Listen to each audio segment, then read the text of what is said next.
Malika, you forgot to remind me. Oh, sorry. Okay. Today we are going to talk about delivery.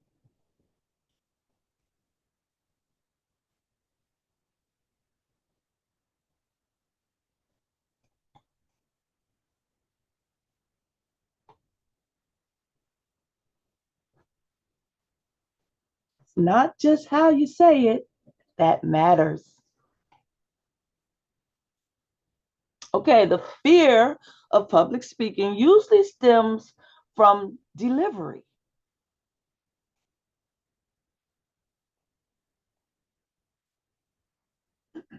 Calm comes from knowing your subject matter, okay, knowing your environment, and lots and lots and lots and lots of practice. Okay, so there's four basic standard methods of delivery in public speaking. It's the impromptu, which we do in class a lot, okay, where you have little to no time for preparation. There's the manuscript, where you're reading from a script or a teleprompter. These manuscripts are usually used when really important information has to be said just precisely. So you'll see that with lawmakers, the president of the United States uses a manuscript when he speaks or she speaks. Also, but some of the problems with a manuscript is that sometimes it can seem like it's just that you're reading a script. So you have to be mindful. And again, that practice is very important. Okay. Speeches that are memorized. Okay. That's where you commit to memory the entire speech and you don't use any notes. Now, this speech is very difficult. This method is very difficult to deliver a speech because if you forget something, you will have long pauses of silence that will make things pretty uncomfortable for you and, of course, your audience.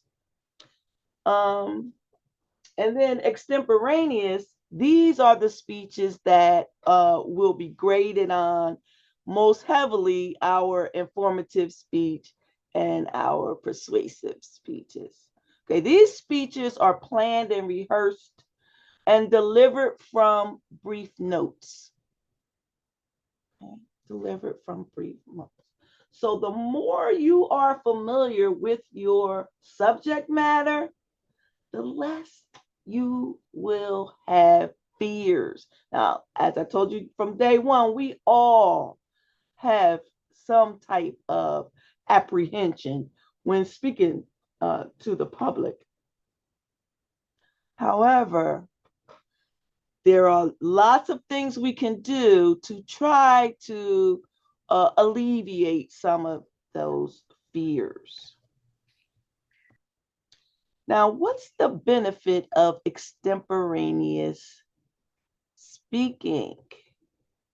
It sounds spontaneous and conversational, no matter how much it's rehearsed.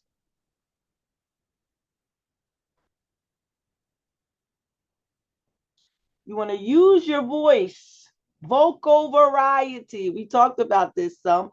And next week, we're going to have an impromptu speech based on vocal variety. Okay, that's volume, pitch, rate, pauses of how we speak.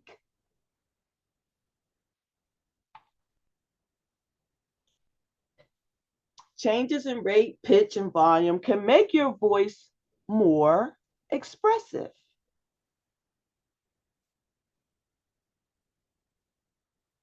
Vocal qualities such as pronunciation. This is when it's an accepted standard of sound, rhythm in given language. Excuse me, dialect, variety of language distinguished by accent, grammar, and vocabulary, and articulation, physical production of speech sounds. The speaker's body, okay, is very important during delivery. Okay? Personal appearance can be topic and audience dependent. Okay? How you're dressed, gestures, they need to be natural and they need to avoid distractions. And eye contact, of course, makes a connection with the audience. So a lot of you may have seen in some of the comments that I've made about the importance of eye contact. And remember, look right into that camera when you are delivering a speech. That body language, that your body is a language that's also being spoken during your delivery. So some practice tips. Practice makes permanent. So you need to practice, even if you feel comfortable speaking in public. Practice using preparation outline for time, then prepare and practice your speaking outline. Record yourself to check your delivery.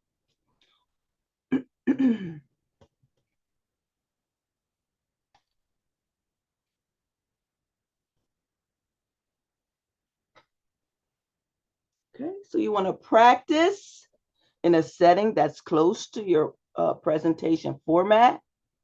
You want to practice with an audience if you can. Get someone to listen to you and give some constructive feedback prior to you delivering your speech. And definitely, okay, you want to practice for time. Make certain that you are within the time limit that's given to you for any particular speech.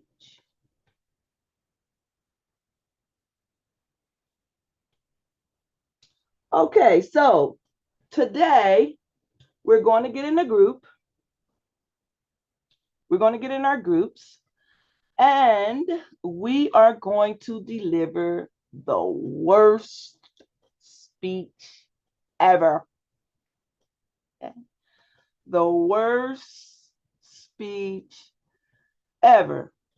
Now, how many people in here consider yourselves outgoing? How many people in the class consider yourself outgoing person? Nobody? Okay, so what I was going to say is if you do feel that's how you are, we're going to ask you to be a note taker or a time watcher as opposed to someone who speaks. But since we all feel like we need that practice, I'm going to let you decide amongst your group who is going to be your speaker. All right, so that's going to be a democratic process, and you're going to decide that in your group, who's going to actually speak for your group. Now I'm going to give you about 15 minutes to prepare for this speech. All right, and the speech is going to be based on 10 sentences from any section of your textbook. From any section of your textbook. Now, I'm going to give you at least about 5. I want you to take at least 5 minutes to practice whatever speech you come up with out loud. Okay, I can give you a little bit of time. And I want the teammates to help the speaker refine the speech so that the delivery is really, really awful. All right. Now, ground rules, it has to be G-rated. Okay? And you can't leave the camera's view and never come back. All right, you can't do that in this speech. That would be terrible, right? But no, don't do that here. Okay, are you ready? We're going to get in our groups. I have a question. Sure. When you say 10 sentences from our textbook, so do you want us to just read that out in speech form, or do you want us, just read out 10 sentences? Okay. Mm-hmm. Because we're not so much looking for content. We know it's going to be terrible, right? We're just grabbing sentences that don't make a whole lot of sense. But what I want you to do is try to make it the worst delivery, because that's what we're focusing on today. Delivery. Okay. Not so much content. See how many students we have today. One.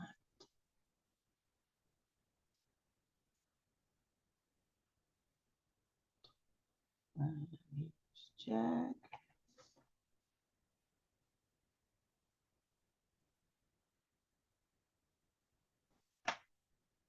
Okay. 1, 2, 3, 4, 5, 6,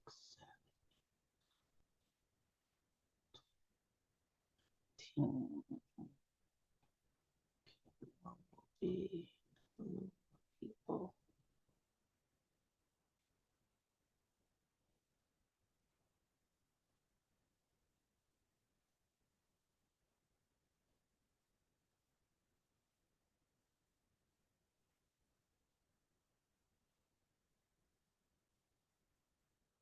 Okay, so group 1 has 4 people and all the rest have 3. Okay. All right, I'm going to put you in your rooms.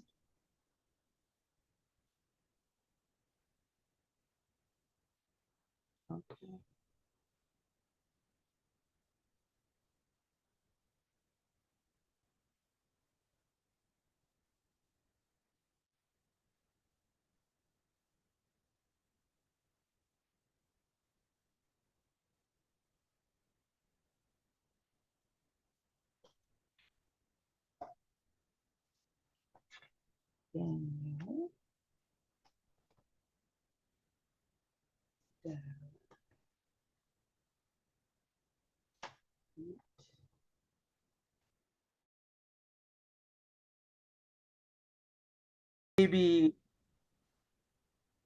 Maybe you're completed in debate or in individual speaking events or jeez, or you have acted in these plays and can help you in this course. And the other hand, it might be that the only public speaking experience you have felt like a failure, and therefore you embarrassed wanting to forget it, and I've lost my pace, and you've let yourself embarrassed wanting to forget it and planning to stay far away from public speaking. It might have been years ago, but the feeling still stays the same. This class is not something you have been looking forward to, and you may have put it off, at least your attitude. Let's get it over with. Okay, done. Okay.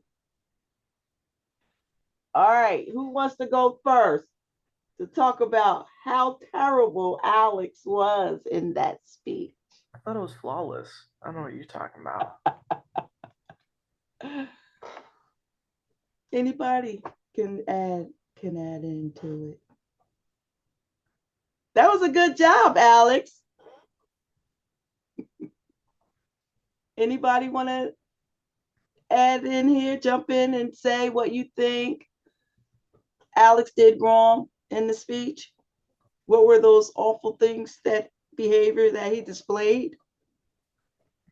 He was blatantly reading a script. No, I memorized that. Are you kidding me? By heart. No eye contact. Say again, Tanya, I didn't hear you. Oh, no eye contact. Oh, okay. He went really fast at the end. Yeah, he went really fast, right? What else did you see? He was reading too fast and stopped multiple times. Yeah. And he told us too, right? Oh, I messed up. Right? Remember we said don't tell your audience that you messed up. Don't forewarn them. Oh, I'm not prepared. I may not have this or that. Don't give any bad information about yourself before you start speaking. What else? How about his articulation and pronunciation? There were some words that were just inaudible, right? We I forget how he said embarrassed, but that was amazing. yeah. Embarrassed. When I said embarrassed. Yeah. What else did Alex do in the very beginning? His hand movements. Yes, they were what? Moving around all the pace. And what was that? What do we call that? Distraction? Distraction. Yes, most definitely distracting. We all went right for that, right? What's he doing? So while we're saying, what's he doing? Are we getting the message he's trying to tell us? No way. It's being interrupted with a lot of noise. Yes. He didn't really look at us, right? What else?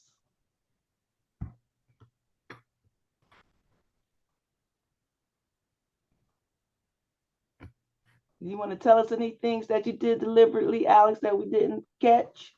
I thought I literally just changed my voice midway through the talk and I read out the source of the information. Okay. There was one I remember and I kept going. I kept oh wait, hold on, let me go back. And I kept rereading a bunch of stuff on purpose, and I kept changing my reading pace or saying it constantly. So that's kind of what I kept doing. Mm-hmm. Okay, good job. Good job, group 3. All right, let's go to group 2. That's Malika, Anita, and Tanya. Okay. So, can I continue? Can I go?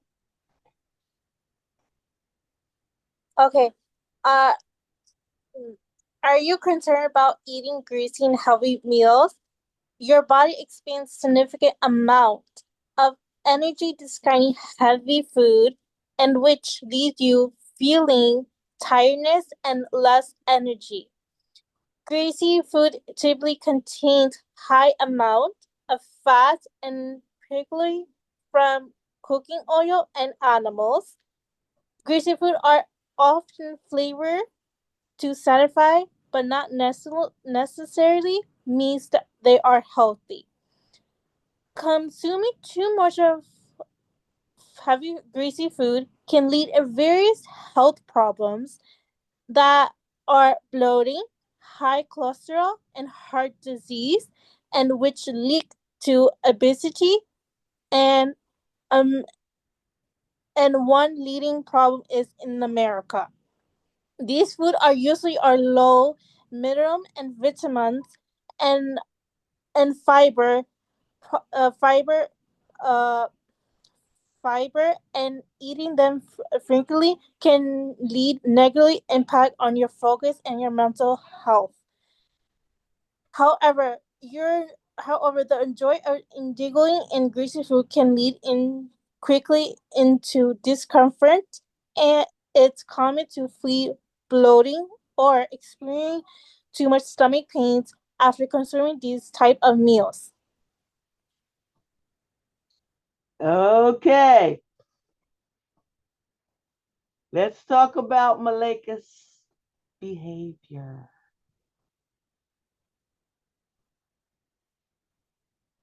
She wasn't really terrible, I have to say. You did look up at us. frequently. Anybody want to add in some information that you saw? She paused and she stopped a bit when she was speaking. Yeah.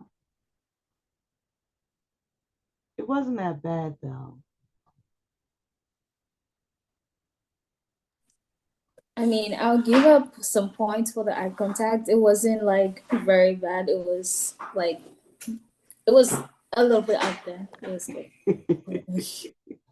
Yeah. Yeah. Okay. No more comments? Malika, what would you say? Or anybody else from your group?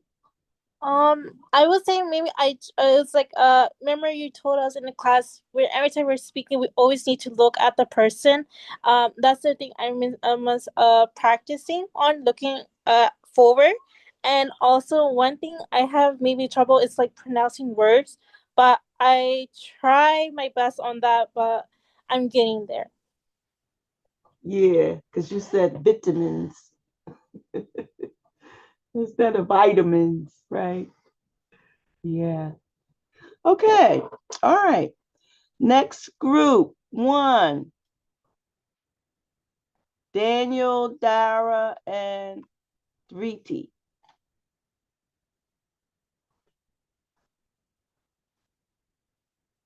Who's the speaker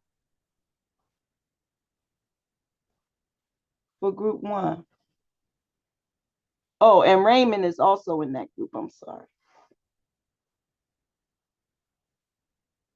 For that group, I'm the speaker. Okay, Raymond. All right. So as we stated in chapter 1, some surveys indicate that many people claim um, to fear public speaking more than death, but this finding is somewhat misleading.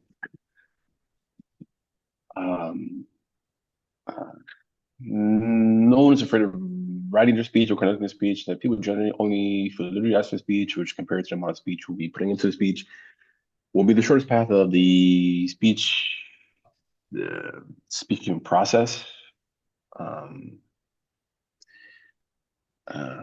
to 8 minutes generally for type of speeches. The irony, of course, is that delivery being the the thing people fear the most is simultaneously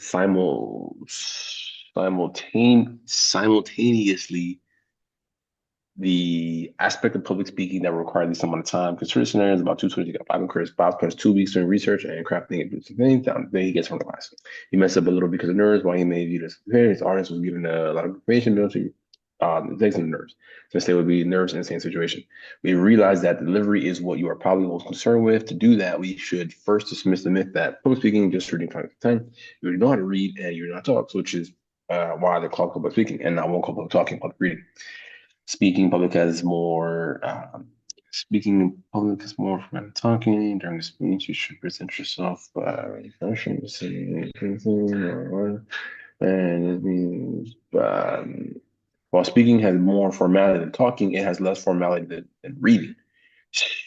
Speaking allows for flexibility, meaningful pauses, eye contact, small changes. Reading is more or less exact replication of words on paper with little nonverbal interpretation. Speaking, as you will realize if you think about some figures you have seen and heard, provides more animated message. Okay, thank you, Raymond, Of course. for that terrible delivery. Okay, what can we say about Raymond's delivery? I think it got to a point he just started like he wasn't like really speaking. He was just like mumbling words. Yeah. Yeah, He was speaking too fast.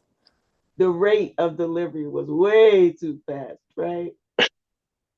What else?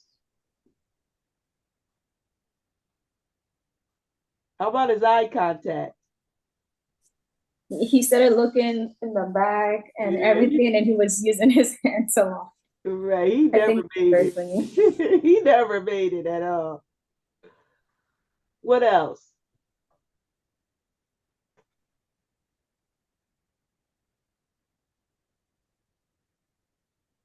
articulation, pronunciation, right? Long pauses and then no pauses. Yeah.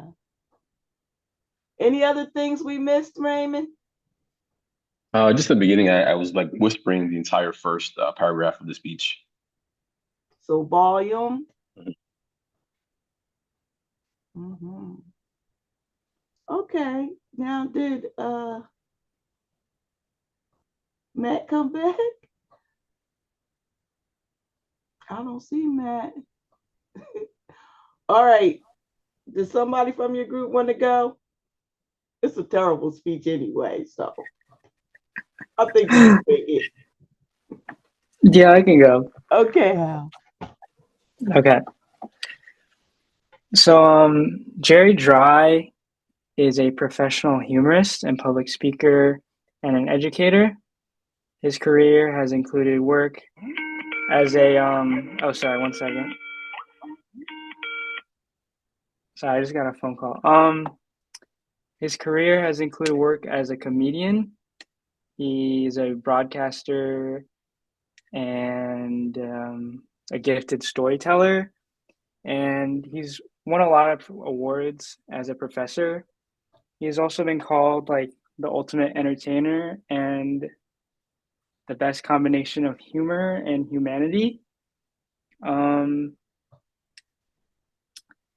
he earned his BS and MS degree or bachelor's degree in organizational communication at Murray State University, where he served as the graduate teaching assistant. He also obtained the EDS degree in adult education. His teaching career also includes stops at Clemson and Dalton State College. He has studied and practiced the craft of public addresses. And then, oh yeah, he also teaches college classes in humor, public speaking, human communication, and organizational communication. Okay, thank you, Hal, for that terrible delivery. Okay. What things did we observe?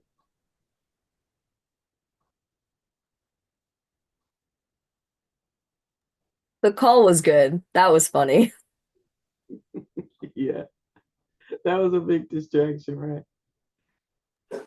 At the beginning, I thought the one who's supposed to present not coming was the whole point of the speech not being a good speech, but yeah. Also, he sounded like he wasn't sure about the information he was giving out. Yeah. Yeah, he did. He did. What else? How about all that movement around and around and around? Remember that? He rarely looked at us at all.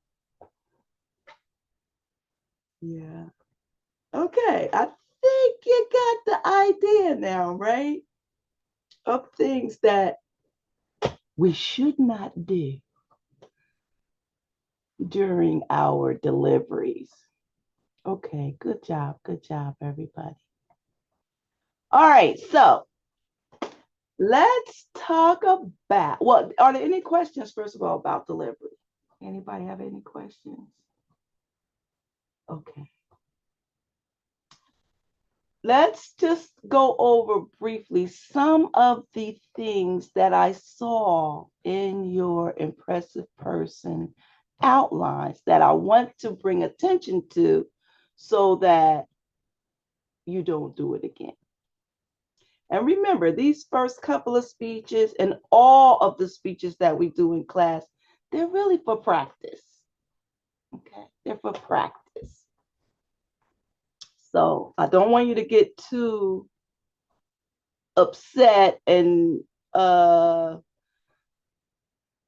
anxious about them, okay? Because these speeches are designed to help you to improve on your speaking abilities.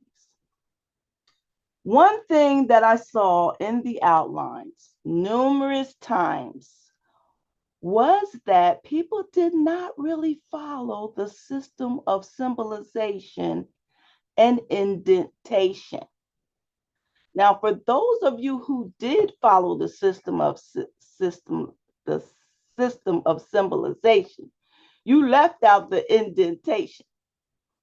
So that's also a part of it. So as you move from main points to subpoints to subpoints to subpoints, you need to move further to the right. Okay, further to the right of the margin. So you start out to the left, and every time you are moving to either a subpoint, a subpoint, or a subpoint. Now, your speeches going forward, you need to have more than just a subpoint. Okay? You need to make certain that you have at least a subpoint. And in some cases, you may need subpoints. So keep that in mind. That system of symbolization is very important for your outlines, including your speaking outline, which should follow the same pattern, okay, the same format as the other outlines. Now, the difference between your speaking outline and your preparation outline is that the speaking outline is there to jog your memory. So you use keywords and phrases as opposed to full sentences. You might want to make maybe your central idea a full sentence, perhaps main points, maybe. If you feel as though you can't remember them, but you should be able to remember what are your main points and maybe a couple of phrase or so to jog the memory. But you don't have a lot of full sentences in your speaking outline. And what happens if you do that is that it will most likely lead you to read your speech. Okay? As well, you'll have a lot less connection with your audience because you're trying to keep your place of what you're reading. And one thing that is very important when you're making that speaking outline, that you don't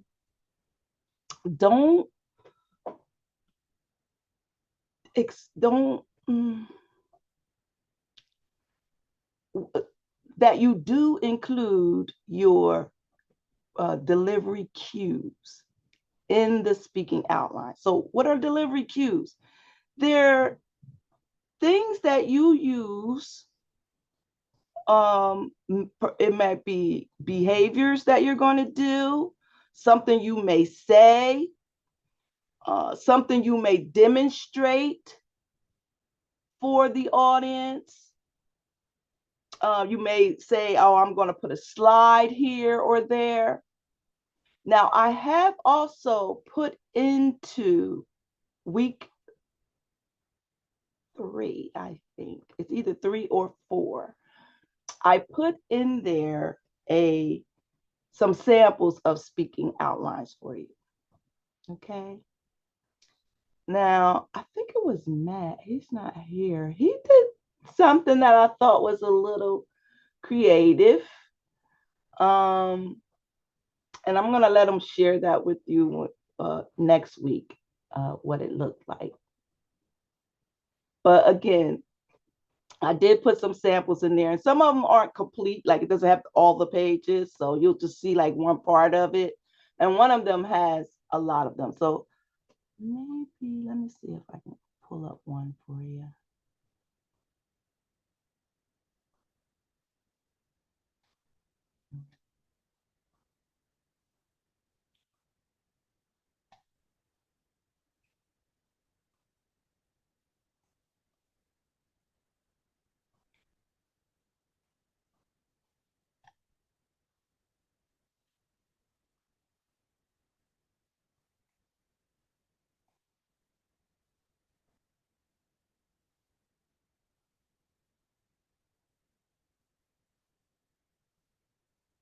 So it's in week 4.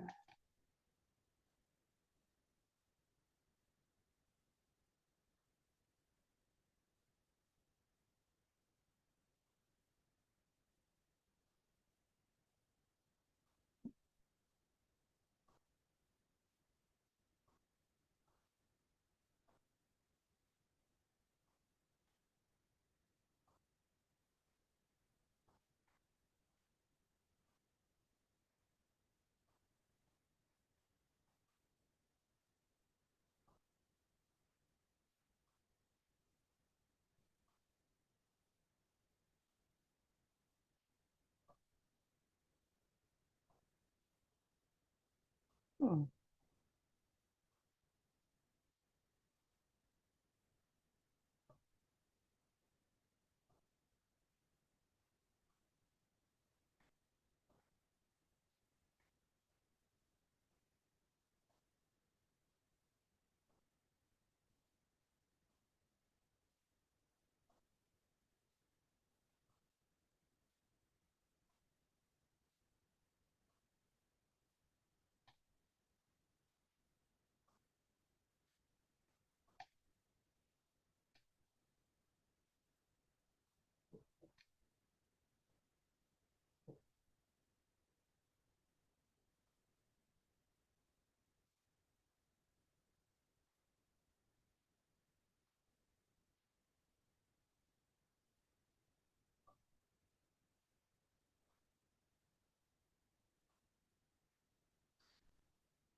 No, it has to.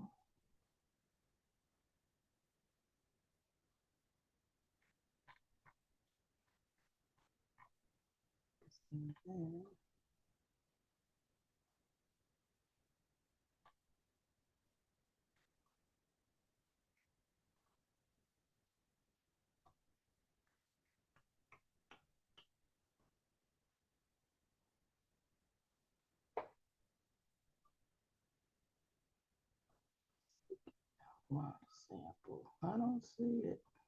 I know I put it in there today. All right, I'm not going to waste your time with this right now, but as soon as I find it, I'll send an email and tell you which week it's in. But I did include some of those for you to look at. Let's see if I have any.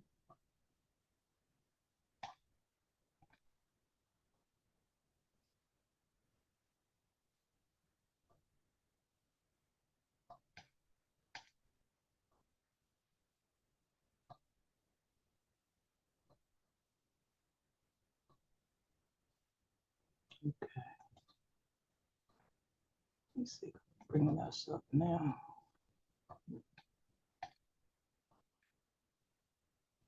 Okay. Can everybody see that? Okay. So here's a copy of a keyword outline. And you see how it really just gives some information. Now, I like some like just key points, keywords, or key phrases. When you look over here in the margin there, you see how there's instructions for delivery. That's what we call delivery cues. And it's there for yourself. Now, what you actually put into a speaking outline is really up to you because you're the person who has to read it, right? The only thing that I ask is that you use the proper system of symbolization and indentation for it. Okay, stay with that format. It's very important. Stay with the formats that we are using.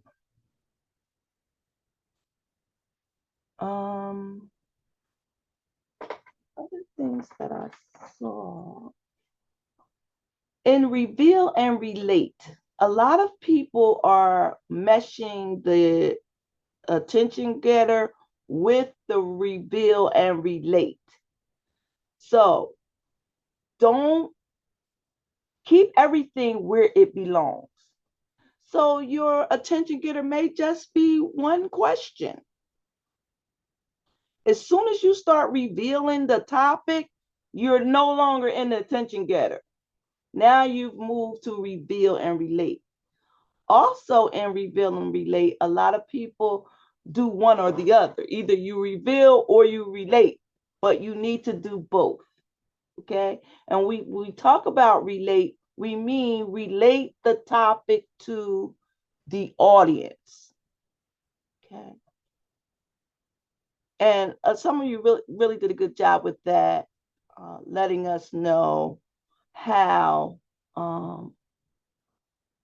did a good job in letting us know how you're relating this to the audience.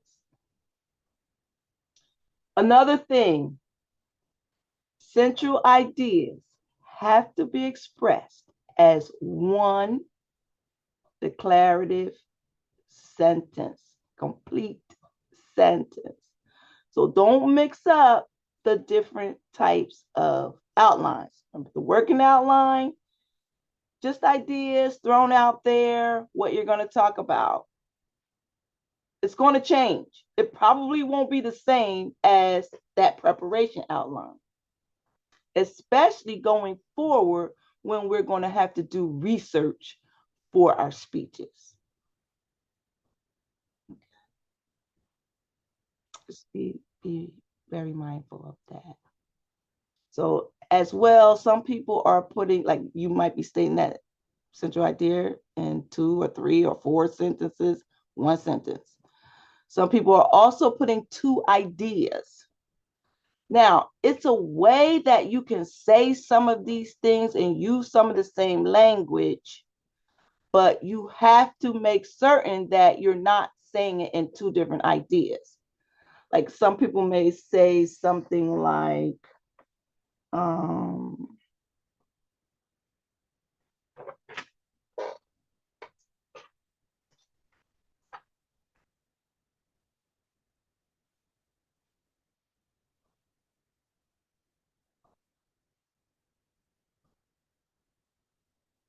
oh, and not a lot of people did this, but some still are doing it.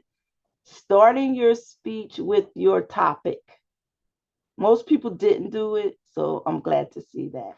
And gradually, you're going to come out of this comfort zone of writing the English paper because that's what you're used to, that's what you know. But I'm trying to take you out of that comfort zone to follow the rules in public speaking. One thing you have to remember, redundancy is often found in speeches.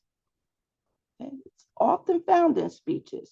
So don't be afraid to use it. That transition may be extremely similar to the main idea that it is preceding, but that's okay. You want to also use that similar language, pattern of wording. The other thing I told a lot of you was you need to include the assignment, what you're doing. So if we're talking about the impressive person, I want to see that in your specific purpose and in your central ideas. Okay? You need to definitely see that. I'm trying to find where I was trying to get the 2 different topics, 2 different ideas. Oh, here's another thing. Some of you are still using metaphors in your central ideas or your main points. We can't do that.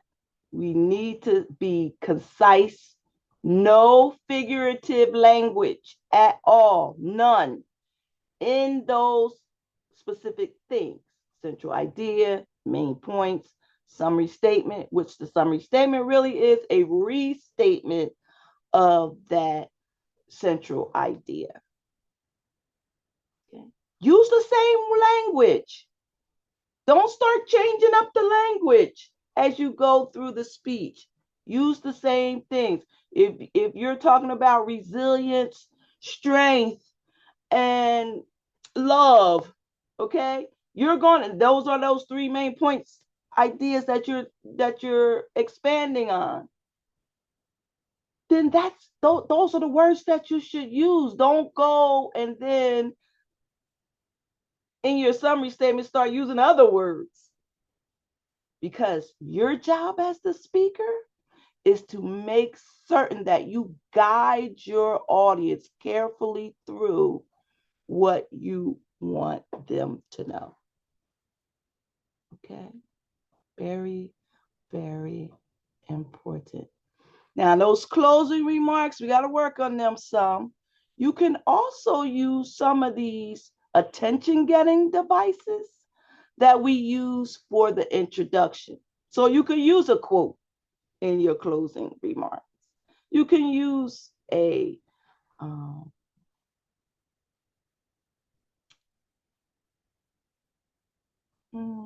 statistic. You can ask a question as the last thing and leave that lingering in their minds. Okay, so if you feel like you're stuck, and you can really just go ahead and Google famous quotes about anything that you're trying to discuss. But make sure it's relevant and try in some way to have it come back to that introduction. And I told you that the speech about water consumption, that speech does it pretty well in the closing remarks. Everybody pretty much has down the meaning of the message. You know why you told us all that information. So that's good. Any questions at all about the outlines? Be certain to look at the comments that I gave you and compare it to the outline, the working outline. Compare the comments that I gave you in the preparation outline to those in your working outline. So you can see, you can compare, okay, oh, this is where I did that. I don't want to do that again. Or, oh, I left that out. I need to make certain I do this time. So when I'm grading now that informative speech, I want to grade it a lot harder than I did with your other two speeches, because I'm grading you based on what you know at the time. Okay. So you'll see most people get like A's and B's. And rarely a C. I mean, you got to do pretty badly to get a C on your paper, on your speech. Yeah, I haven't actually reviewed all of the videos yet. So next week I'll give you some general comments about the deliveries. But that's more or less what I'm going to look for in the video, your delivery techniques. Now, hopefully, we'll be able to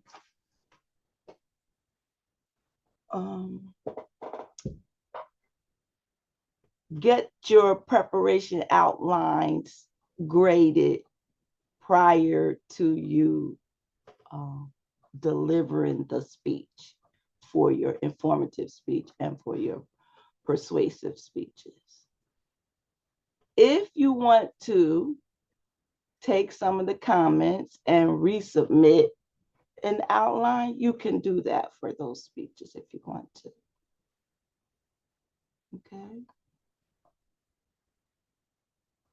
Any questions? Now, next week, we're going to have our impromptu speech on vocal variety. So that's when you're going to bring in the menus, and you all are going to be servers. So make sure you bring that favorite menu next week so you can use it to deliver your vocal variety speeches. And you should work on it a little bit. I mean, that means it's not technically an impromptu speech, but I want you to work on it a little bit before you come to class. And I'll give you some time during class to work on it some, and then we'll be ready to go. Any questions so far? Are we getting a little more comfortable with your audience? Getting a little more comfortable with speaking? As the weeks go on, you're going to get more and more and more comfortable. As we get to know each other more and more, our guards are going to come down, our anxiety is going to come down, and your speaking skills are going to go way up. Okay? Any questions? I'm pretty happy so far with your progress. So keep up the good work, and we'll see you next week.